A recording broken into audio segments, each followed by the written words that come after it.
राधे राधे दोस्तों, हमारे चैनल में आप सभी का स्वागत है। दोस्तों, आज हम जानेंगे जगन्नाथ प्रभु की अद्भुत लीला, सदन कसाई की कथा। आप सभी जानते हैं कि 16 जुलाई को रथ यात्रा है। इसी के शुभ अवसर पर हम जगन्नाथ प्रभु और सदन कसाई की कथा सुनेंगे। चलिए दोस्तों, कथा शुरू करते हैं। भक्त सदन भगवान जगन्नाथ के परम भक्त थे। बचपन से उनके मन में हरि नाम के प्रति गहरा प्रेम था।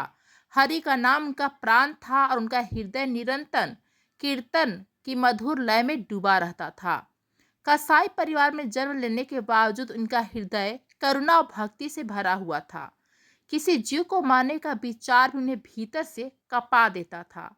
यद्यपि वे मांस बेचकर जीविका चलाते थे, परंतु उन्होंने कभी किसी जीव की हत्या नहीं की। दूसरों से मांस लाकर बेचना उनकी मजबूरी थी, किंतु उनका मन हर क्षण भगवान में लीन रहता था। जाति पाति पूछे नहीं कोई, हरि को भजे सो हरि की होई। जी हाँ दोस्तों, जाति पाति पूछे नहीं कोई, हरि को भजे सो हरि की होई। यह पंक्ति सदन जी के जीवन में साकार दिखाई देती है। उनकी कथा सिखाती है कि सच्ची भक्ति न जाति देखती है, न पेशा, न परिस्थिति। भक्ति केवल हृदय की निर्मलता और भगवान के प्रति अटूट प्रेम पर आधारित होती है। आइए भक्त सदन कसाई की अद्भुत कथा को पढ़ें और जाने कि कैसे भगवान जगन्नाथ ने उनकी भक्ति को अपने हृदय से लगाया। दोस्तों, भक्त श्री सदन जी जन्म से कसाई जाति के थे, लेकिन भक्ति की कसौटी पर उनकी प्रेम और निष्ठा शुद्ध सोने की भांति खरी उतरी। जैसे कसौटी पर कसने पर शुद्ध सोने की चमक निखर आती है, वैसे ही सदन जी की भक्ति ने प्रभु के प्रेम में अपनी अनोखी चमक दिखलाई। यद्यपि उनका कर्म कुल परंपरा के अनुसार मांस बेचने का था, लेकिन वे स्वयं किसी जीव की हिंसा नहीं करते थे। वे केवल दूसरों के यहाँ से मांस लाकर बेचते थे। एक बार उन्हें राह में एक शालिग्राम शिला मिली, जिसे वे बिना जान पहचान तराजू पर मांस तोलने के लिए उपयोग में लाने लगे। अद्भुत बात यह थी कि शिला का वजन ग्राहक की मांग के अनुरूप स्वयं ही संतुलित हो जाता था। सदन जी की दिनचर्या चाहे जैसी भी थी, लेकिन उनका मन भगवान की भक्ति में सदा लीन रहता था। जब वे मांस बेचते तौलते तो उनके मुख से हरि नाम का कीर्तन सहज ही फूट पड़ता। उनकी आंखों से अश्रु धाराएं बहती, मानो उनके भीतर से भगवान की ओर प्रेम उमड़ रहा हो। एक दिन एक वैष्णव आचार्य साधु वहां से गुजरे। उन्होंने सदन कसाई की दुकान पर देखा कि तराजू में शालिग्राम जी रखे हुए हैं। यह देखकर उनके मन में बेचैनी हुई। महात्मा जी ने तुरंत सदन कसाई से कहा, तुम क्या कर रहे हो? यह कोई साधारण पत्थर नहीं, यह तो साक्षात शालिग्राम भगवान है। तुम उनसे मांस तौल रहे हो, यह तो घोर पाप है। सदन जी ने सिर झुका लिया और कहा, महाराज मुझे क्षमा करें, मुझे नहीं पता था कि यह शालिग्राम भगवान है। मैंने इसे केवल एक पत्थर समझकर उपयोग किया। महात्मा जी ने सदन से विनती की और शीला को अपने साथ ले गए।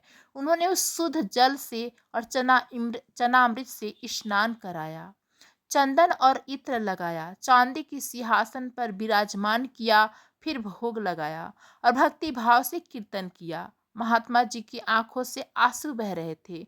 वे भगवान से कहने लगे, हे नाथ, आप उस कसाई के यहाँ क्यों रह रहे थे? अब कृपया आप प्रेम पूर्वक सिंहासन पर विराजें। लेकिन उसी रात महात्मा जी के स्वप्न में शालिग्राम भगवान प्रकट हुए। भगवान ने उनसे कहा, सुबह होते ही मुझे वापस सदन कसाई के पास पहुंचा दो।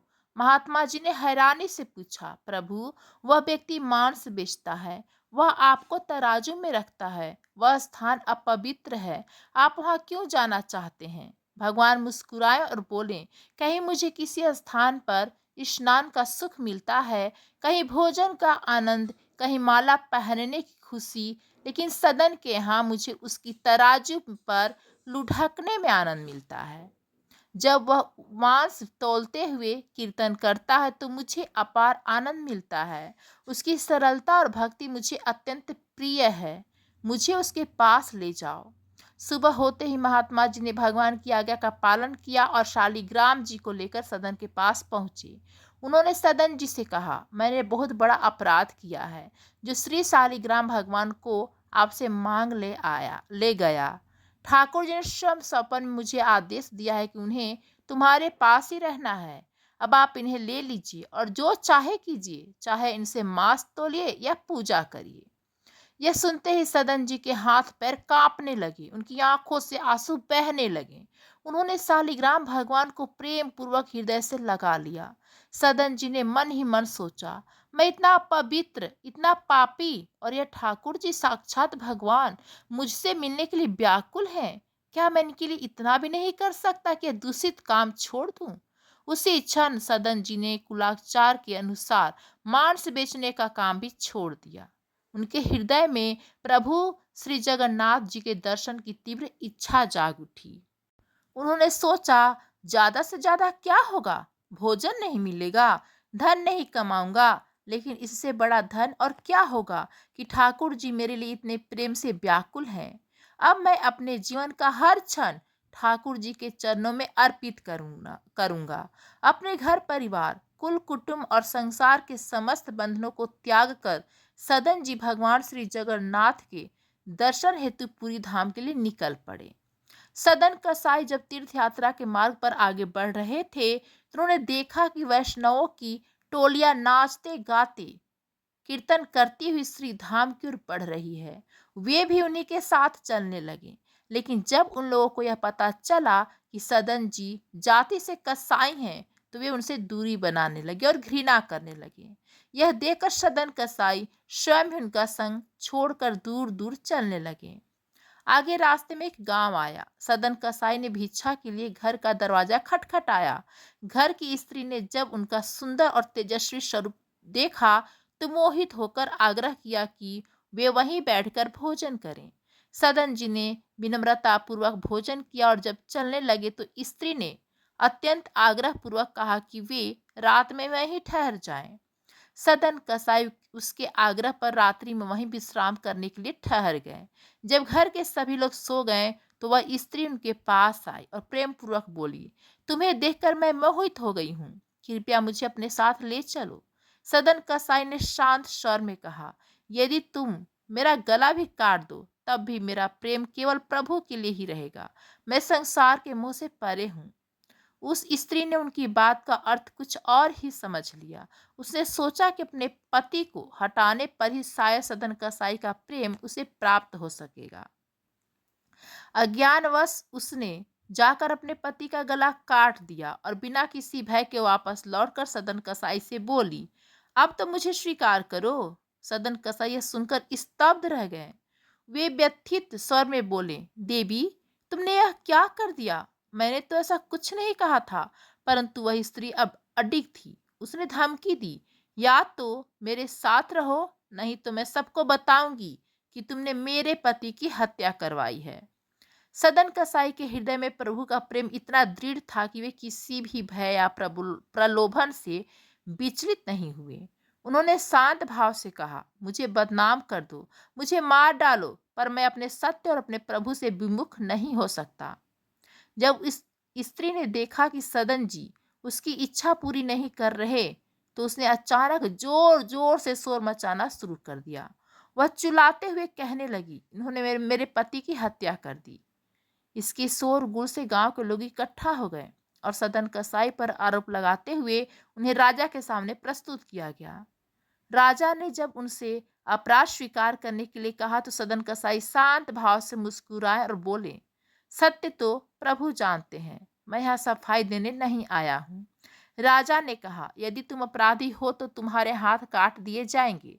सदन कसाई ने विनम्रता से अपने दोनों हाथ आगे बढ़ा दिए और बोले, मेरे प्रभु जगन्नाथ की भी भुजाएं नहीं है, मैं उनके जैसा बनना चाहता हूँ, काट दीजिए, मैं प्रसन्न हूँ। राजा के आदेश पर उनके हाथ काट दिए गए। रक्त बह रहा था, पर उनके मुख पर कोई पीड़ा नहीं, केवल आनंद के आंसू थे। वे प्रभु जगन्नाथ का स्मरण करते हुए चलते गए और प्रार्थना करते रहे, हे नाथ, बस इतना कृपा करना कि मेरा जीवन तब तक रहे जब तक मैं पूरी पहुंचकर आपके दर्शन न कर लूं। सदन कसाई जगन्नाथपुरी को बढ़ते रहे। उनके कटे हुए हाथों से रक्त बहता जा रहा था, पर उनके मुख पर प्रभु प्रेम की मुस्कान थी। जैसे वे श्रीधामपुरी पहुंचे और महाप्रभु के सिंह द्वार पर गिरकर दंडवत करने लगे, इसी समय श्री जगन्नाथ प्रभु की मूर्ति झूमने लगी। पुजारी आश्चर्यचकित हो गए। प्रभु ने कहा, मेरा भक्त आया है, जाओ उसे पालकी में बैठा कर यहाँ लाओ। पंडे और पुजारी सदन को खोजने लगे, लेकिन सदन तो विनम्रता की मूर्ति थे। वे जब पुजारियों ने उनसे कहा कि भगवान उन्हें पालकी पर बैठने की आज्ञा दी है, तब भी उन्होंने पालकी पर चढ़ने से मना कर दिया। लेकिन जब पुजारियों ने उन्हें भगवान का आदेश सुनाया, तब वे विनम्रता पूर्वक पालकी पर बैठे और भगवान जगन्नाथ जी के दर्शन के लिए चल पड़े। जैसे ही उन्होंने श्री जगन्नाथ जी का दर्शन किया और साष्टांग दंडवत प्रणाम किया, उनके हृदय में पीड़ा हुई कि उनके हाथ नहीं है जिससे वे भुजाएं फैलाकर प्रणाम कर सके। उनके आंसू छलक पड़े। उन्होंने प्रभु से कहा, हे नाथ, मेरे हाथ होते तो मैं भी आपको दंडवत करता। उसी क्षण प्रभु जगन्नाथ की कृपा से उनके कटे हुए हाथ पुनः प्रकट हो गए। सदन कसाई प्रभु के चरणों में गिरकर रोने लगे। भगवान जगन्नाथ जी ने प्रेम पूर्वक कहा, सदन, तुमने अपने आप को भक्ति की कसौटी पर खड़ा सिद्ध किया है। तुम्हारा विश्वास और प्रेम अमिट है।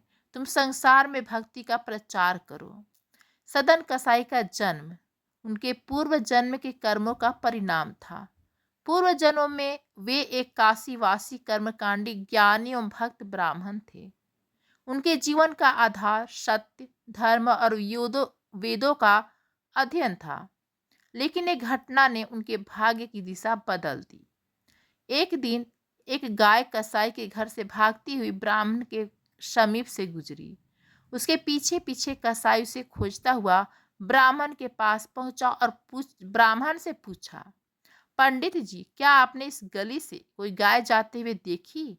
उस समय ब्राह्मण मौन थे, लेकिन हाथ के इशारे से गाय की दिशा बता दी।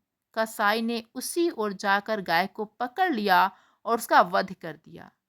यह घटना गौ हत्या में अप्रत्यक्ष रूप से भागीदार बनने का दोष बन गई। इस अपराध का दंड ब्राह्मण को अगले जन्म में भोगना पड़ा। उनके इस कर्म के कारण ही उन्हें कसाई के घर जन्म लेना पड़ा। कालांतर में वही गाय अगले जन्म में एक स्त्री बनी और वह कसाई उसका पति। उसी स्त्री के माध्यम से सदना कसाई के हाथ काटे गए। इस दंड के परिणाम स्वरूप सदना के पूर्व जन्म के समस्त पापों का नाश हो गया।